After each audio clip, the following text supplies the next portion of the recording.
Hi, congratulations, Volga Videos. 18 million subscribers. Like, share and subscribe. Recent డేస్లో మీకు నచ్చిన cinema ఏంటి చూసినట్లో? అలా స్ట్రక్ అయిపోయారేంటి? అదే సినిమా చూసిన దురంధర్.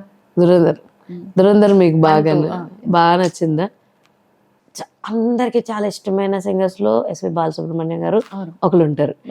సో ఈ లెజెండరీ సింగర్స్ ఎవరెవరిని కలవడం జరిగింది? ఆర్ఎల్స్ వాళ్ళతో ఏమన్నా మీకు ఎవరైనా కలిసి ఉంటే మెమరీ శ్రీకృష్ణ అన్న ఉన్నారు సింగర్, అన్న ఒక రోజు భోజనానికి పిలిచారు. మొత్తం ఆల్ సింగర్స్ అందరూ వచ్చారు, రేవంత్ అలా అందరు కూడా వచ్చారు. అప్పుడు నేను షాక్ అయ్యాను.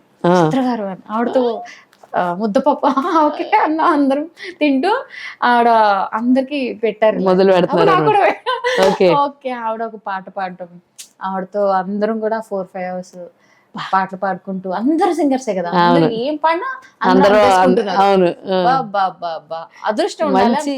ఓటీటీ ప్లాట్ఫామ్స్ లో జరిగేటువంటి కమర్షియల్ కాంపిటీషన్స్ కి వెళ్ళారా, పార్టిసిపేట్ చేశారా? లేదండి అలా సరిగమ గానీ లిటిల్ ఛాంప్స్ గా ఇలాంటి వాటి ఏమేదంటే నేను 23 వరకు ఉండేది, 18 లేకపోతే 13 to 22 అంటే 23 ఉండేది.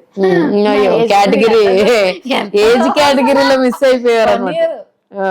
మొన్న 30 అన్నారు, నేను 30 కంప్లీట్ జస్ట్ నాకే ఎందుకు ఇలా జరుగుతుంది అని అనిపిస్తుంది.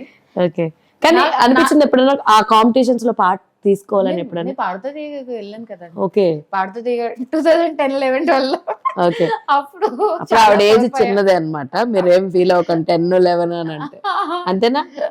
నేను కవర్ చేస్తాను. చిన్నదాన్ని అప్పుడు, 8th class 9th change, 9th 10th అనుకుంటా. అప్పుడు నేను పాడుతూ తీగకి వెళ్ళి 4-5 rounds అయ్యే అంటే రాజమండ్రిలో జరిగింది. తర్వాత హైదరాబాద్ వెళ్ళాలి, ఎగ్జామ్స్, మనకి ఇవన్నీ అంత దూరం ఇంట్లో ట్రావెల్ చేయడము అవ్వదు. బాగా అనుకున్నాను, అలా మిస్ అయిపోయారు అప్పుడు. లేకపోతే ఈ పాటికి ఏముంది లేదు, చాలా కాంపిటీషన్ ఉంది అక్కడ. బట్ ఏమైనా ఒక 2-3 rounds వచ్చేవాళ్ళు అంతే. సో